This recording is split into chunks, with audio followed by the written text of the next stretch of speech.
Leader तख्तदार पे पहुंचते आपने भुलाना भुट्टो को ताकि कौम बचे। वो कहते हैं जुल्म के खिलाफ हमने लड़ना है। जनाब स्पीकर, हम अगर कुर्बानी ना दे, मैं तो फर्स्ट टाइम इस असम्बली में हूँ, ख्वाजा साहब तो मेरी उम्र से ज्यादा इस असम्बली में रहे, क्या हमने सीखा है, किस तरीके से आगे बढ़ना है। ख्वाजा साहब को मैंने ये लफ्ज सिर्फ कहा, कमेटी में हम बैठे हैं, ये तो हमारी एक प्रपोजल, ये प्रपोजल सबसे पहले तो आपके अपोजिशन लीडर ने बनाया। मैं इस बंदे को बड़ा दाद देता हूँ। I am so proud of your legacy Umar, so proud of your legacy.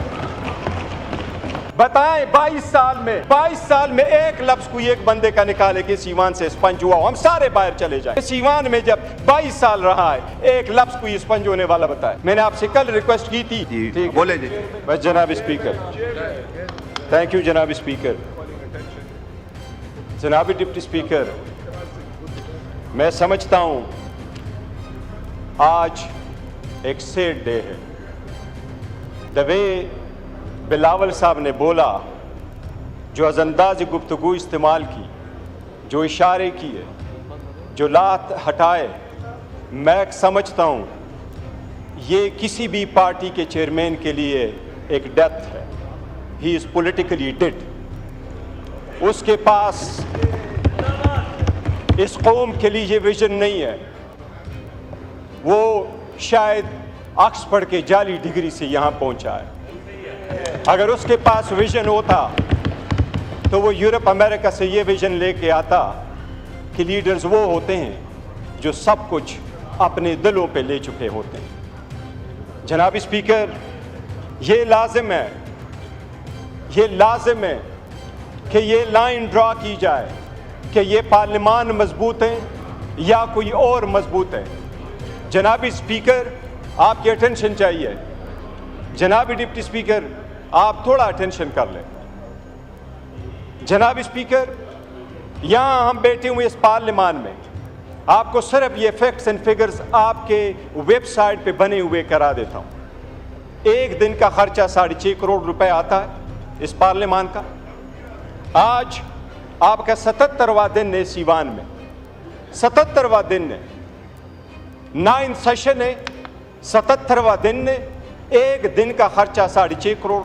लेकिन लेजिस्लेशन पे आपके वेबसाइट से मैंने फैक्ट्स निकाले हैं, 14 बिल पास हुए हैं, 115 मिनट की लेजिस्लेशन हुई है सीवान में, बाकी सारी गालम गलोच इनकी तरफ से इब्तिदा हुई। यही वो स्ट्रगल है जनाब स्पीकर, यही वो स्ट्रगल है जो हम कोशिश कर रहे हैं कि ये रास्ते रोक ले।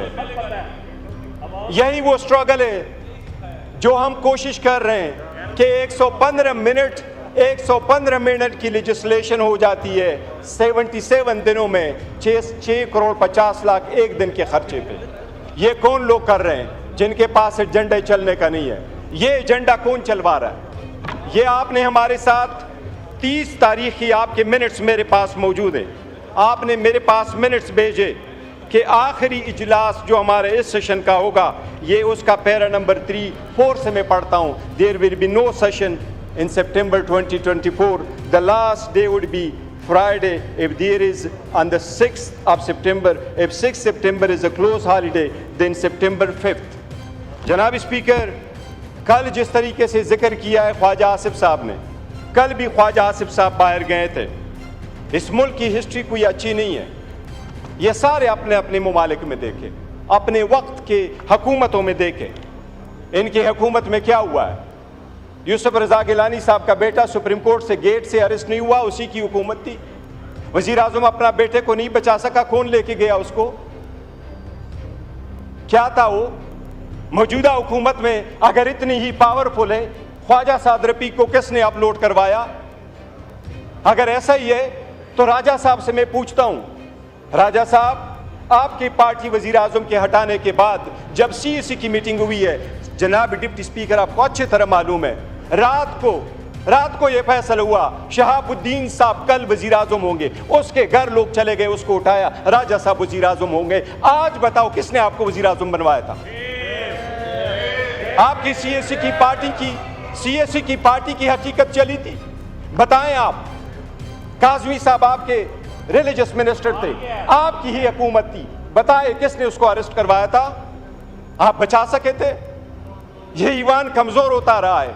बहुत अच्छी बात हो गई थी, हम इसलिए आगे की तरफ बढ़ना चाह रहे थे। ख्वाजा साहब ने कल प्रोटेस्ट किया था, हमारी वजह से नहीं, मेरे और इसकी कोई तलख कलामी नहीं हुई, मेरी कल ख्वाजा साहब की कभी तलख कलामी नहीं होती, पर एक बात ज़रूर हुई थी। ख्वाजा साहब ने कहा, और मैं कभी नहीं कहता जिस तरह ट्वीट की बात हो रही है, जनाब स्पीकर, ये जो जगह बैठी हुई है, हम बैठे हैं, ये हमारा ट्रुथ एंड रिकन्सिलिएशन कमीशन नहीं है कि यहाँ एक दूसरे की सटल कर दे कि आप कितने बुरे थे, मैं कितना अच्छा हूँ, आपने कितने लोगों को ज़द-ओ-कोब किया, मैंने कितने ज़द-ओ-कोब किया। लेकिन ये बात आपको वसूख के साथ कैसा हो, पूरी दुनिया कहती है कि आपकी हुकूमत में सबसे ज़्यादा ह्यूमन राइट्स वायलेशन हुए। इतनी करज रखो कि ये मान लो। लीडर तख्तदार पे पहुंचते, आपने भुला ना बोठो को, लीडर तख्तदार पे पहुंचते हैं ताकि कौम बचे। वो कहते हैं जुल्म के खिलाफ हमने लड़ना है। जनाब स्पीकर, हम अगर कुर्बानी ना दे, मैं तो फर्स्ट टाइम इस असम्बली में हूँ, ख्वाजा साहब तो मेरी उम्र से ज़्यादा इस असम्बली में रहे, क्या हमने सीखा है, किस तरीके से आगे बढ़ना है। ख्वाजा साहब को मैंने ये लफ्ज़ सिर्फ कहा, मैंने कहा ख्वाजा साहब इस कमेटी में हम बैठे हैं, ये तो हमारी एक प्रपोजल थी, ये प्रपोजल सबसे पहले तो आपके अपोजिशन लीडर ने बनाया है। मैं इस बंदे को बड़ा दाद देता हूँ, I am so proud of your legacy Umar, so proud of your legacy. ये लेगेसी है। बताएं 22 साल में एक लफ्ज कोई एक बंदे का निकाले कि इस ईवान से स्पंज हुआ, हम सारे बाहर चले जाएंगे। इस ईवान में जब 22 साल रहा है, एक लफ्ज कोई स्पंज होने वाला बताए। मैंने आपसे कल रिक्वेस्ट की थी ख्वाजा साहब से, मैंने कहा ख्वाजा साहब, हम बड़े दिल खोल के आपके साथ बैठे हैं, हमें स्पॉइलर फिगर नहीं बनना चाहिए, हमें हेट फिगर नहीं बनना चाहिए, हमें अब आइसोलेट करके इस मैटर को रिजॉल्व करना चाहिए, डिफरेंसेस भूलने चाहिए। मैंने इनको ये गुजारिश की कि हमारे पॉलिटिकल अलायंस नहीं है, हमारे पॉलिटिकल डिफरेंसेस कभी एक नहीं हो जाएंगे। We and you could never ever be the same on the same page ever in life, but that doesn't mean we can not resolve the conflict, we got to move forward.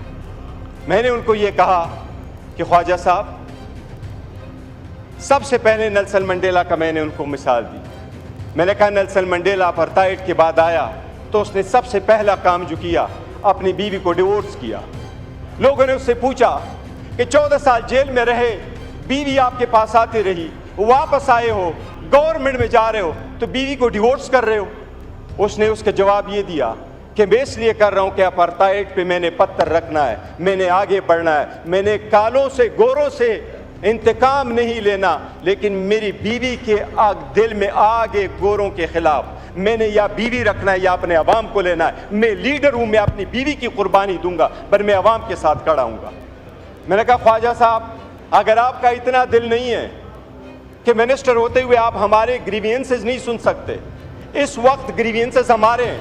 मेरे मने के नाम लेकर के कहा कि ये 5 महीने हमारे मिसिंग है, उनकी फैमिली मेंबर्स के साथ क्या हो रहा है, ये अगर आप नहीं हो सकते तो मैंने कहा ख्वाजा साहब, हमारी बड़ी कोशिश है, हम चाहते हैं कि आप सीट पे रहें, लेकिन फिर आपका इस्तेकाक है, बेशक आप स्पीकर को कहें, आप ये न रहें। जनाब स्पीकर, 2 दिन हम आगे जाते हैं, एक स्टेप आगे जाते हैं, कोई ना कोई पीछे आ जाता है और ये 4 स्टेप बैक हम चले जाते हैं। इसी वजह से क्या हो जाएगा, ये ईवान नहीं चल पाएगा, ये कौम सफ़र हो जाएगी, ये डेमोक्रेसी ख़त्म हो जाएगी, ये स्पेस आपका कोई और ले जाएगा, ये गैर सियासी कुव्वतें आपकी ले जाएगी, ये इंतहा पसंद कुव्वतें आपकी आ जाएगी। ये जिसको आप कहते हैं आइसोलेट करते हैं, अच्छी तरह देख ले कि आप पूरी दुनिया इस बात की गवाही नहीं दे रही कि पाकिस्तान तहरीक इंसाफ इस वक्त 70% अवाम की सपोर्ट है। मैं आपको स्पीकर साहब वसूख के साथ कहता हूँ, ये 70% पाकिस्तान वो क़ैदी 804 के इशारे पे उठता है। याद रखो, उस दिन से डरो जो वो हंगर स्ट्राइक पे गया, और अगर उसने इशारा किया कि सड़कों पे आ जाओ तो बांग्लादेश को भूल जाओ।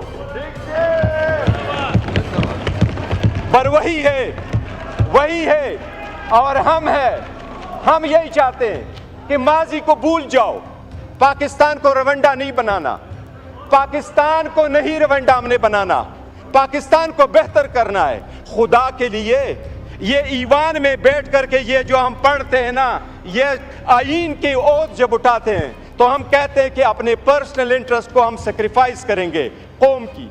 ये पावर इख्तिदार आनी जानी चीज़ है, ये कौम की अमानत है। पावर आए तो इसका मतलब ये नहीं है कि हम लोगों को जेर करें। कभी ये कोशिश ना करें कि उनमें से कौन जीतता कौन हारता है। हमारे हार और जीत में ये पार्लियामान हार जाएगा, हम उधर के उधर रह जाएंगे। जनाब deputy speaker, it is time है कि कॉमन सेंस प्रिवेल करें। अगर कोई केस कोर्ट में मौजूद है, मैं खान के किस किस केस को उठा दूँ? साइफर का उठाऊँ, इद्दत का उठाऊँ, तो शखाना का उठाऊँ, फिर आप लोगों का उठाऊँ। ख्वाजा साहब 2013 में सुप्रीम कोर्ट के ऑर्डर के मुताबिक आपके केस में 45,000 वोट बोगस नहीं थे। वो आपके वोट क्यों बोगस थे? मैं डिमांड नहीं करता। क्या हाई कोर्ट के 3 जजेस ने आपके खिलाफ इकामे पे डिस्क्वालीफाई नहीं किया? क्या 2018 में आप खुद नहीं कहते कि मैंने फ़ोन किया और मुझे जितवाया गया? 2024 आया। आज का आपके पास इलेक्शन कमीशन का वेरीफाइड लिस्ट नहीं है। ख्वाजा साहब, मेरी सबसे दरख्वास्त, पहले मैं अपने फिर आपसे, अगर हमने यहाँ अपनी आवाम की नुमाइंदगी करनी है तो भूल जाए हम में से कौन अच्छा है। जिन्होंने पारसाई के दावे करने हैं वो अपने तरफ सारे दो करते। हमारे खानों में ये हम जो चाहते हैं बेहतर, हम ये चाहते हैं कि जो जनाब स्पीकर, आज मेरा एक अच्छा प्रोग्रेस हुआ है हमारी कमेटी में। एक अल्हम्दुलिल्लाह सब कमेटी बनी है। वो कमेटी में हम जाके प्रिविलेजेस और इम्यूनिटीज़ पे बात कर रहे हैं। मैंने सारी बातें की। मैंने उनको कहा, स्पीकर साहब, मैंने ये जिक्र किया, कहा ये कि इम्यूनिटी के लिए रखो, MPA MNAs के लिए, कि 15 दिन पहले अरेस्ट नहीं होंगे, 15 दिन बाद अरेस्ट नहीं होंगे। मैंने कहा हमें VIP कल्चर नहीं चाहिए, हमें अरेस्ट करते जब चाहे अरेस्ट करें। हम VIP कल्चर नहीं चाहते, हम डिग्निटी और रिस्पेक्ट के लिए बैठे, VIP कल्चर के लिए नहीं बैठे। हमें स्पेशली ना खड़ा करो कि आपको VIP पास इशू, आप एयरपोर्ट में चले जाओ। हम क्यों में खड़े होंगे? अमेरिकन की तरह हम जाएंगे, ब्रिटिश की तरह हम सारे जाएंगे। जनाब स्पीकर, एक नई शुरुआत की ज़रूरत होगी अगर मुल्क को बचाना है। अगर हमने किसी थर्ड फोर्स को ये पावर नहीं देना तो एक स्टेप बैक भी जाना पड़े तो हमें जाना होगा। हमने करना अगर है तो मैं ख्वाजा साहब, बस इनफ, हम चाहते यही है कि डिफरेंसेस रिजॉल्व करें। अगर एक दूसरे को ये दिखाएंगे कि किसका कितना रोल था तो हमरी कभी कभी लफ्ज़ इस्तेमाल नहीं करता वो हमाम का, लेकिन इसमें किसी की हालत अच्छी नहीं है।